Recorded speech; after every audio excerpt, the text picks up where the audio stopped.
Hello guys, in today's video I will be showing you how to fix Mobile Legends slow loading problem. So the answer is easy, just go to the settings, then scroll down to the app section, then go to the search and search Mobile Legends, then go to the storage, and here you will find this clear cache option. Click on it. Now you can go check it if it works, and if it didn't, you can try to restart your phone or turn the Wi-Fi off and on, or the Bluetooth or the airplane mode.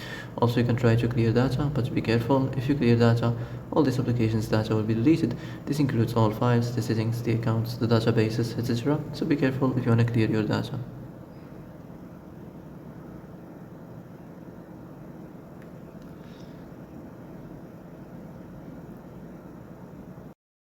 And that's it for today's video. I hope this is the answer you've been looking for. If you like this video, don't forget to like and subscribe, and see you in the next video. Thanks for watching.